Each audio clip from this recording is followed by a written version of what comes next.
Hey, everybody, welcome back to the podcast. You're listening to the longest running superhero role playing game on Earth.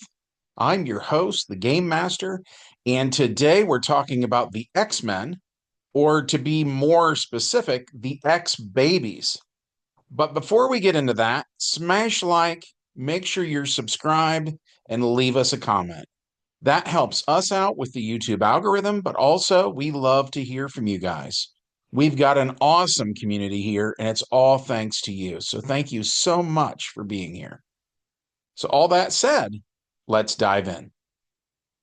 The prologue to today's story takes place in space, where one of Mojo's old starships has been infiltrated by an alien race known as the Brood. For those who don't know, the Brood were actually inspired by the Xenomorph from the Aliens franchise. We ran a game at the local mall recently where anyone and everyone was welcome to stop by our booth and play. And as such, we made character sheets for all of the X-Men, and we made multiple copies. So two guys both wanted to play Wolverine.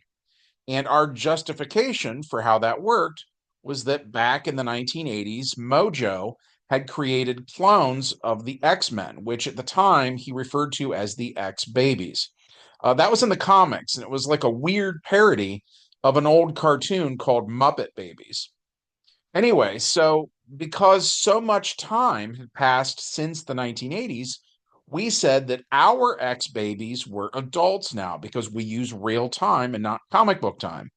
And we said that Mojo didn't just make one batch, he made many.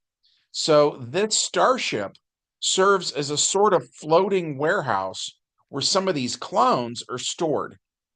So when the Brood attacked, that's why there were two Wolverines running around fighting the Brood together. Something else that we said was that the clones were stored in these cryogenic sleep pods, and that this ship seemed to have drifted into deep space and it had been damaged somehow, maybe from neglect, or maybe it had collided with an asteroid or something like that. The heroes themselves never figured out what happened. But what we did see was that some of the cryo sleep pods were either malfunctioning or destroyed.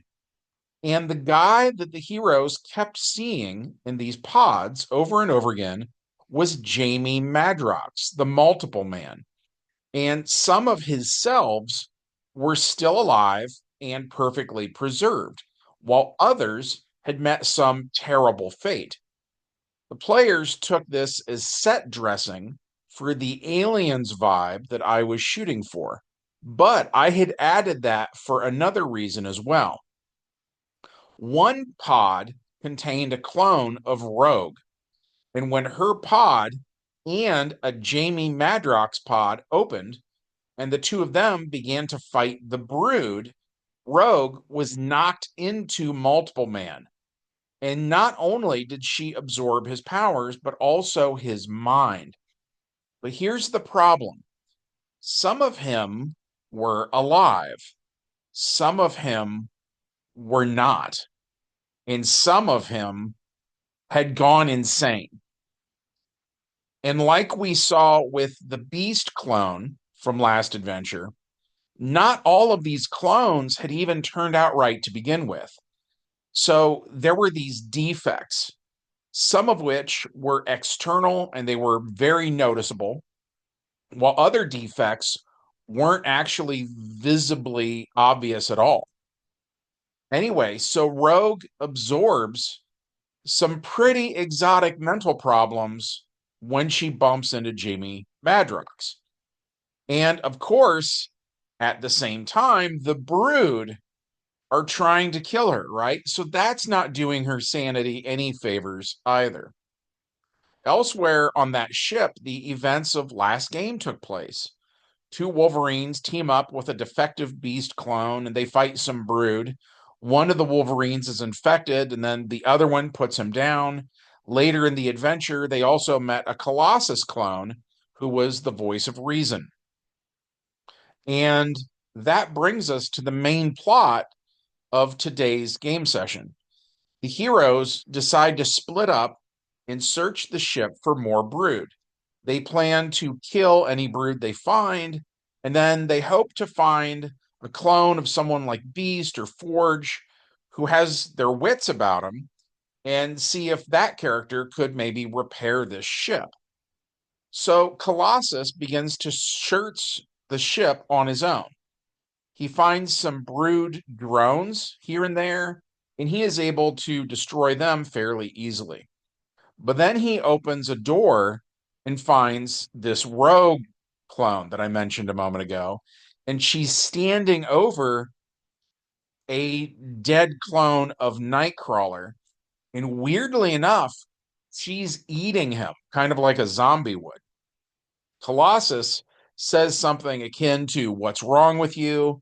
And Rogue gives him this insane smile akin to what you might expect from a character like the Joker. Then she teleports over to where he is, and we roll initiative.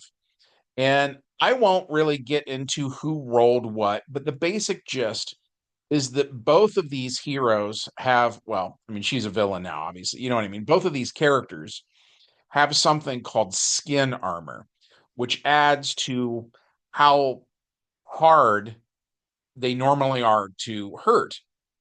And as a result, both players then had to roll very high to do actual damage to the other character. So what we get then is a slugfest with Colossus and Rogue trading punches. And for the most part, neither can hurt the other one. Every once in a while, one of them rolls something like an 18 on 2d10, and that does something like 3 points of damage. This goes on for a long time, and they both lower the other one's hit points slowly, and they're both extremely evenly matched. And we also said, by the way, that Rogue could not absorb the powers of Colossus because he had his body of metal activated at the time. And in the comics, they said that that actually shields him from her powers. As a side note, Colossus and Rogue are actually my favorite two X-Men. And I, for a long time now, have shipped them. Then eventually in the comics, I think it was when Chris Claremont came back around the year 2000, the two of them actually dated. But to my dismay, Rogue treated Colossus so bad. And if I remember the dialogue, it was because she said he was too nice, quote unquote. Man, did I hate that. Anyway, getting back on topic, getting back to the game. So we borrowed a page from those specific comics, and we said that Rogue's powers don't work on the metal skin of Colossus. So she has to beat him into submission with her fists, and she eventually does. And then when he changes back to his skin form, she finally steals his powers permanently, and then she eats him too.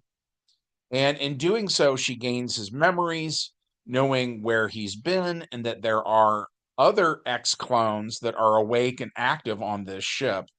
So she starts to hunt them down one by one because she's insane and she wants more power, right? She opens a metal door and she finds the Wolverine clone from last game. Brad played him at the mall, and then Brad played the same exact Wolverine clone in this game session. Rogue attacks him, and Wolverine spends some automatic actions, saying stuff like, he doesn't want to fight her, things like that.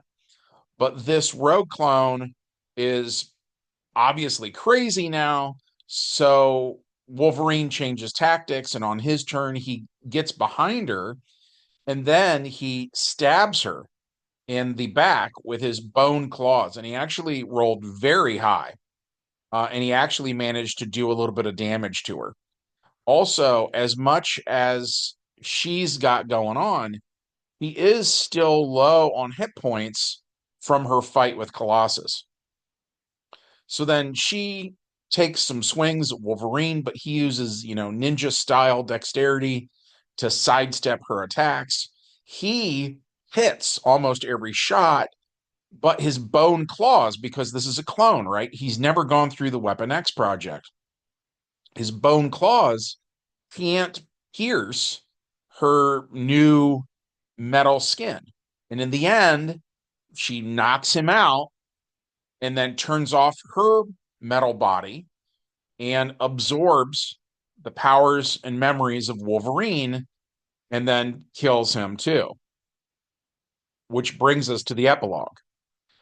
Rogue is carrying the head of that beast from last game when she finds a clone of Warren Worthington. She attacks him and kills him effortlessly. And now she has wings too. And the reason that I put that in there is it means that this game took place before the Halloween game, where this specific Rogue clone attacked the real X-Men, while the real Beast and the real Forge were activating a Stargate to Earth. In the end of that game session, we said that we hadn't seen the last of her, and that is still true. Out of game, we've been talking about who we want to see fight her. And the part with Jamie Madrox, the multiple man, means she's sort of like a race now. And they are a huge problem, right? Obviously, depending on which heroes they encounter next. But yeah, that was it for this adventure. And actually, I'm not sure if I should call this one adventure, or many adventures, because we tried something new with this one. Like I said in a recent episode, Brad had some changes in his life recently. By the way, when all was said and done, he landed on his feet pretty quickly, which is great. Of course, we're glad that he's working again and all that stuff. But he still can't play on Sunday nights because of this schedule change. And like we said before, not being able to play that Sunday night game threatened how often we could upload new videos to our YouTube channel. So to combat that, what I did was text Brad at work and tell him, what was going on in the game. And then he would get like a 15-minute break or something like that. And he would text back along with what he rolled using a dice roller app on his phone. And then when I got the message, I would text him back, and so on and so forth. So the Wolverine fight, what didn't even take place all at once. It was kind of stretched over this bigger period of time. My son still lives at home. He's making some decisions about college stuff. He might stay home longer. He might end up doing some college here after New Year's. It's kind of up in the air at the moment. But he played Colossus, so we were able to do that one face to face. I did reach out to Keanu, who played the defective clone at Beast at the Mall that was kind of a comic relief kind of a thing. And Keanu did message me back saying he didn't actually own dice at all. So I sent him a link to an online dice roller, but then he never got back to me. So I just said that the defective clone of Beast died off screen. We will play some more stuff with this rogue villain, but just not right now since it's the holiday season. I like to run things with a different vibe when Christmas gets a little closer. So the next game session is going to be something else entirely. But that said, we did enjoy this one. Hopefully you did too. If so, and if you'd like to help us grow the channel, we would love it if you took a quick moment of your time to smash that like button. Make sure that you're still subscribed, because YouTube does love to unsubscribe you and then not tell you. And then last but not least, leave us a comment. Your feedback is great, no matter what it is. But you have probably noticed where a lot of the feedback in the comments section finds its way into our continuity, right? So in a way, you guys are kind of playing the game too, right? It's we're crowdsourcing ideas. And I love that because I feel like when you crowdsource stuff, the best stuff is going to rise to the top and you're going to get better stories than you would if it's just one person in a vacuum. You know what I mean? That's why I love role-playing games more than I like TV shows or movies or comic books or whatever because of all the minds all working together. That is just what I like.